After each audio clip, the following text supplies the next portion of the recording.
Aujourd'hui, vous savez, moi je pars du principe où dans un métier, il y aura toujours des abus.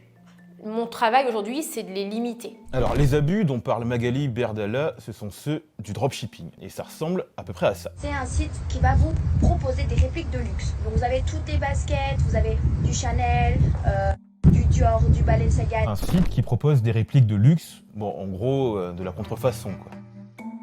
Des bougies pour nettoyer les oreilles qui en réalité ne nettoient rien du tout et qui en plus comporteraient de graves risques de brûlure d'après l'assurance maladie. Une pub clairement mensongère pour un produit qui peut en plus se révéler particulièrement dangereux. Ça là, c'est le meilleur dentifrice. Vous avez vu là, les crèches là? Ils sont interdits en France. Là, on a donc un dentifrice interdit en France, dont la composition et la provenance ne sont même pas présents sur le site marchand. Bon, on est ici dans la pure dérive du dropshipping, mais c'est quoi exactement que le dropshipping et à partir de quand les influenceurs dépassent-ils la ligne blanche? Alors déjà, le dropshipping, c'est parfaitement légal. C'est le fait de vendre un produit qu'on ne possède pas, qu'on n'a pas en stock, et qu'on va aller chercher chez un fournisseur qui se chargera ensuite de le distribuer aux clients. En gros, un vendeur, le dropshipper, trouve un produit et un fournisseur via des plateformes comme Wish ou AliExpress. Il va ensuite créer un site intermédiaire marchand pour vendre son produit. Ce dernier coûte généralement beaucoup plus cher que le prix d'origine, parfois même jusqu'à 100 fois plus. Et pour multiplier l'exposition de son site, le dropshipper va passer par des influenceurs qui cumulent souvent plusieurs millions d'abonnés sur leur réseau. Eux vont se charger de présenter des produits qu'ils ne connaissent pas toujours très bien. Voilà. Ah mais il y a ça aussi. Ça je sais pas à quoi ça sert par contre. Une pratique très lucrative pour certains influenceurs qui, pour les plus célèbres, peuvent gagner de 40 000 à 100 000 euros par mois. Bon, jusqu'ici tout va bien, mais l'arnaque n'est souvent pas bien loin. Comme nous l'explique maître Elias Bourane, il est avocat spécialisé dans la défense des dropshippers. Le dropshipping devient une arnaque lorsque, par exemple, le dropshipper ne va pas livrer le produit. Ou lorsque le dropshipper va lui livrer un produit via son fournisseur qui est un produit différent de ce qu'il a commandé. Le dropshipper va entrer dans ce qu'on appelle une pratique commerciale trompeuse, qui est sanctionnée par la réglementation française, lorsqu'il va apporter une information qui n'est pas claire, sincère et loyale au consommateur. Autrement dit, lorsqu'il va mentir, par exemple, sur l'origine d'un produit, la nature intrinsèque d'un produit, la qualité d'un produit, lorsqu'il va pratiquer une politique des prix barrés, avec des produits qui sont constamment promotionnés toute l'année. Ça, c'est interdit. Le rôle de l'avocat va surtout être de conseiller et d'aider les nouveaux dropshippers. Comme Yomi Denzel, qui à 21 ans est passé de jeune étudiant un peu fauché à millionnaire grâce au dropshipping. Aujourd'hui, il propose des formations pour aider ceux qui voudraient se lancer à leur tour.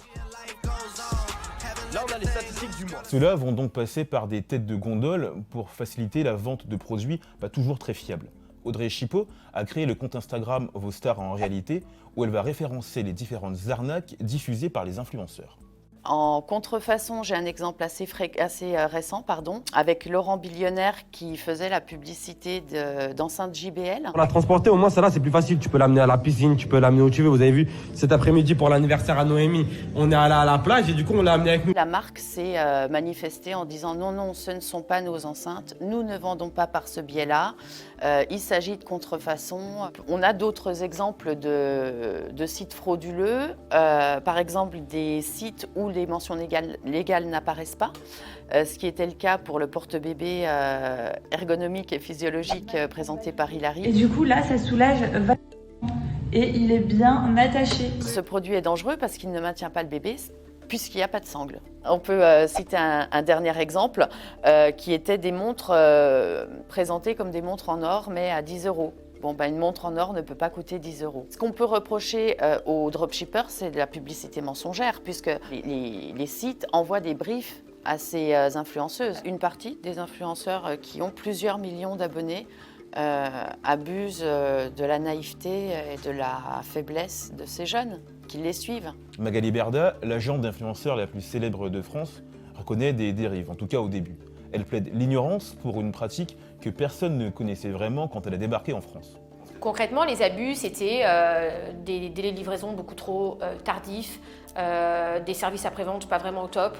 Voilà, donc il y a eu des choses, mais nous on a appris ça avec le temps parce que moi quand j'ai démarré mon métier d'agence, en 2016, il n'y avait pas de dropshipper. Du coup, on n'était pas prêts. Même moi, je ne savais pas ce que c'était le dropshipping à la base.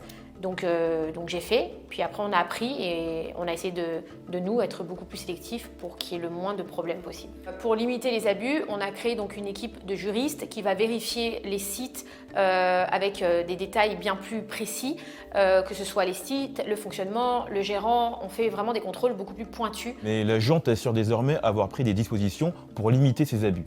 Et ce, malgré la baisse des contrats que ces nouvelles règles auraient provoquées. Ça nous a fait avoir une baisse d'économie parce que forcément on a beaucoup moins de clients, parce qu'on en refuse énormément, mais c'est pas grave, je préfère perdre un peu en chiffre d'affaires et durer sur le long terme plutôt que de gagner des sommes, parce qu'on m'a proposé des sommes astronomiques pour valider des sites qu'on a refusés bien évidemment, et qui se retrouvent d'ailleurs chez d'autres concurrents. Donc ça c'est un peu dommage, parce qu'il faudrait, je pense aujourd'hui, qu'il y ait des règles qui soient suivies par tout le monde, des règles qui soient faites pour tous les influenceurs et toutes les agences, et qu'elles soient suivies par tout le monde. Récemment, le ministre de l'économie est monté au créneau face à la recrudescence de ces arnaques liées au dropshipping et n'a pas hésité à interpeller les influenceurs. Et je voudrais vraiment faire appel à tous les influenceurs qui ont un impact considérable sur la décision d'achat des jeunes. Prenez vos responsabilités, faites attention à ce que vous recommandez, faites attention à vos promos flash. Il faut que tout ça corresponde à la réalité du produit. Un site internet a été mis en place par le gouvernement pour lutter contre ces pratiques. Signal.conso.gouv.fr sur lequel les clients peuvent signaler tous les actes dont ils auraient été victimes. Pour pratiques commerciales trompeuses, le dropshipper peut lui risquer jusqu'à 2 ans d'emprisonnement et 300 000 € d'amende.